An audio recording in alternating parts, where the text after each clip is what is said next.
Programme میں واپس خوش آمدید۔ ہم ایران جنگ کے حوالے سے بات کر رہے ہیں۔ خطے میں صورتحال کیا ہے؟ عرب ممالک جو ہیں، جو پڑوسی ممالک ہیں، وہ اس سے کافی افیکٹ ہو رہے ہیں۔ تھوڑا اس کا ابھی یہاں پہ احاطہ کرتے ہیں۔ ہمیں پروگرام میں جوائن کر رہے ہیں اسامہ بن جاوید، صحافی ہیں، ریجن پہ کافی نظر رکھتے ہیں۔ اسامہ، آپ کا بہت بہت شکریہ۔ تھوڑا سا یہ آج کی جو رپورٹس آ رہی تھیں کہ ایران کا ایک بڑا نیبر ہے عراق، جس کا ذکر کم ہوا ہے، وہاں سے کیا سینس مل رہا ہے؟ پہلے یہ تھی رپورٹس کہ کوشش کی جا رہی ہے کہ وہاں پہ جو کرد ہیں ان کو ایکٹیویٹ کیا جائے، ایران کو وہاں سے پریشر دیا جائے، لیکن تیل کے حوالے سے بھی کنسرنز ہیں کہ اگر یہ خطہ اسی طرح آگے چلتا ہے تو کافی ڈی اسٹیبلائزیشن ہوگی۔ آپ کی کیا ریڈنگ ہے؟ سب سے پہلے میرا خیال ہے کہ لوگوں کو پس منظر دینا ضروری ہے کہ عراق وہ بیچارہ غریب ملک ہے کہ جس کو اسرائیل سے بھی بم گرتے ہیں اور ایران سے بھی بم گرتے ہیں۔ اسرائیل کی بھی یہ کوشش ہے کہ وہ اپنی یونٹس کو ایکٹیویٹ کرے، اور وہ جو کرد ان کی حمایت حاصل ہے وہ ایران بھیج کے لڑائی کر لے، اور ایران کی بھی یہ کوشش ہے کہ اس کے جو حامی ہیں شیعہ ملیشیز میں ان کو ایکٹیویٹ کر لے۔ تو عراق کی صورتحال 2003 میں امریکی چڑھائی کے بعد خاصی پیچیدہ بھی ہے اور تشویشناک بھی ہے۔ عراق اوپیک کا دوسرا بڑا پروڈیوسر ہے آئل کا، اور عراق میں جو کرپشن ہے وہ اربوں ڈالر ماہانہ کی، تو اس لیے عراق کے مسائل خاصے گھمبیر ہیں گزشتہ 25 سالوں میں۔ لیکن ایران کے حوالے سے اگر آپ دیکھیے تو عراق اور یمن وہ دو جگہیں آپ کو نظر آتی ہیں جہاں پہ ایران نے اس وقت تک یہ آرڈر نہیں جاری کیا کہ وہاں سے تمام کارروائیوں کا امریکی، چاہے وہ سفارت خانے ہوں یا اڈے ہوں، ان کا اعلان کر ان کی ابتدا کر دی جائے، کیونکہ وہاں پہ ابھی بھی اگر آپ یہ دیکھیں کہ ایران کی اسٹریٹجی کیا ہے تو آپ کو نظر آئے گا کہ ایران ایک لمبی جنگ کرنا چاہتا ہے، ایک طویل عرصے تک جنگ کرنا چاہتا ہے، اور یہ بہت سارے ایسے کارڈز ہیں اس کے پاس کہ اگر اس کو مزید جھکانے کی کوشش کی گئی تو وہ ان سب کو بروئے کار لا سکتا ہے۔ عراق میں ایک وہاں کے ملیشیا کے لیڈر ہیں جنہوں نے 2023 میں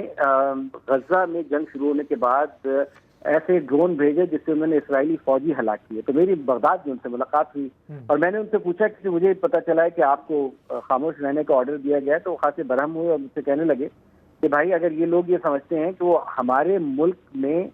ہمیں ہاسٹیج بنا سکتے ہیں تو یہ ان کی خام خیالی ہے۔ جب ہم نے چاہا ہم جو ہے وہ آنچ تیز کر دیں گے اور ان سب کو بھاگنے کی جگہ نہیں ملے گی۔ اور ان کی بات میں وزن اس وجہ سے ہے کیونکہ ان کے پاس تعداد میں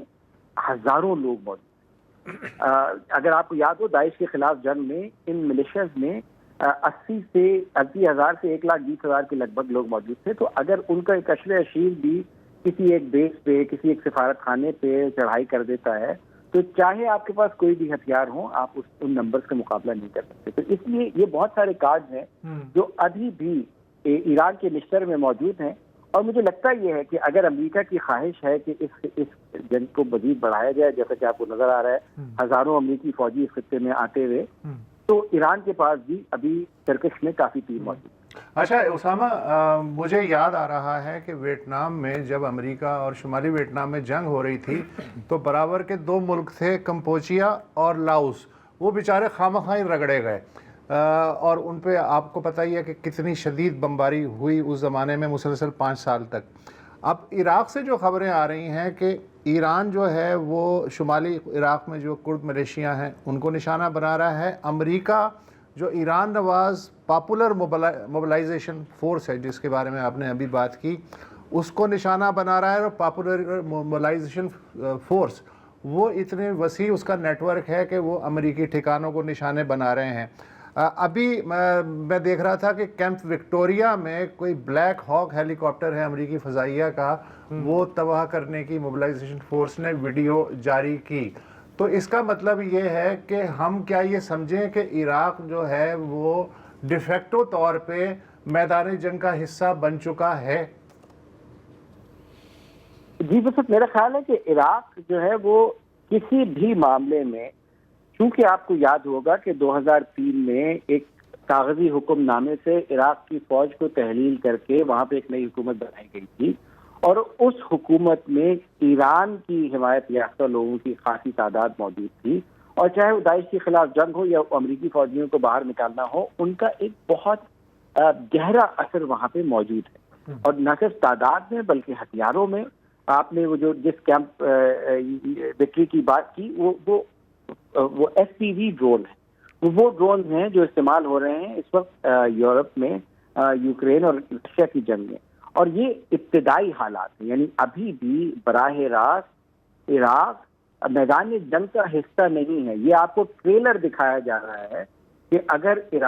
اگر آپ نے ایران پہ مزید جو ہے وہ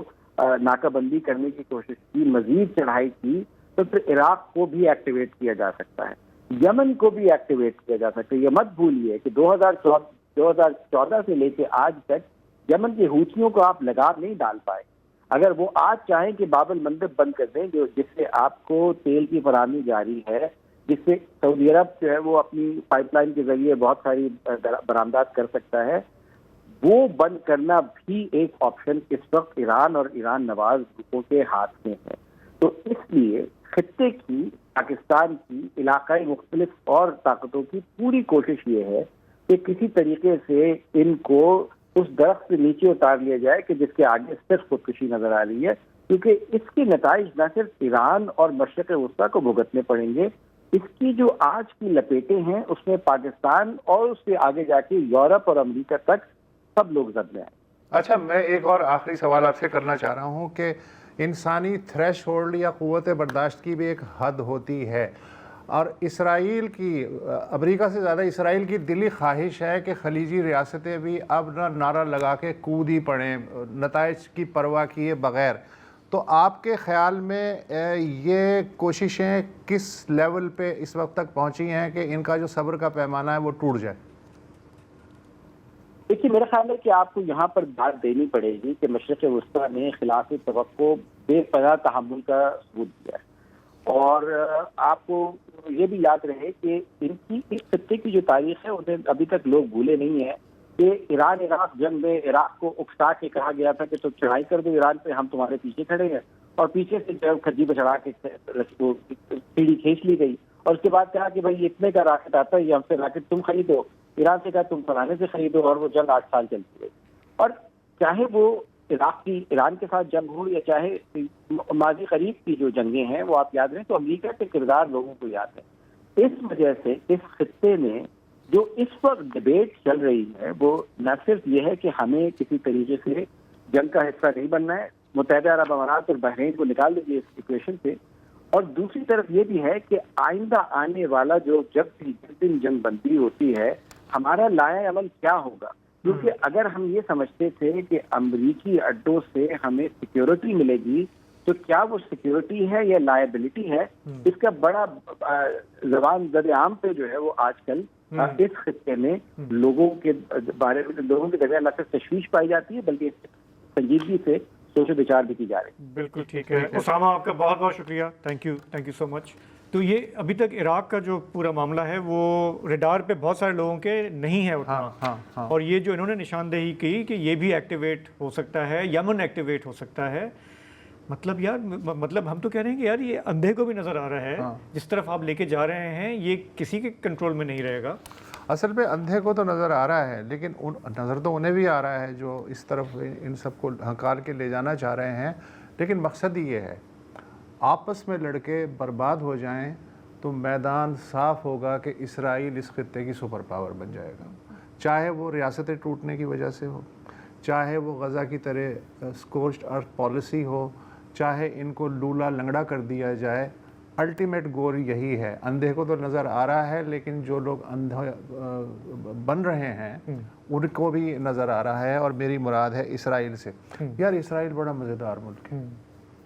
آج اس نے یونیسیف سے مطالبہ کیا ہے کہ وہ سویلینز پہ ایرانی میزائل حملوں کی مذمت کرے۔ ایرانی کلسٹر میزائل عام اسرائیلی شہریوں اور بچوں کو نشانہ بنا رہے ہیں، اب تک 18 بچے زخمی ہو چکے ہیں، گزشتہ 24 گھنٹے میں مزید 200 اسرائیلی زخمی ہوئے ہیں۔ یہ تو غلط بات ہے، بچوں کو تو نشانہ نہیں بنانا چاہیے۔ اور وہی کل بھی ہم نے کہا تھا دنیا خاموش تماشا ہی ہے، یہ اسرائیل کہہ رہا ہے۔ اسرائیل کہہ رہے ہیں۔ واہ واہ واہ، اس واہ کے ساتھ ہی ایک وقفہ لے لیں۔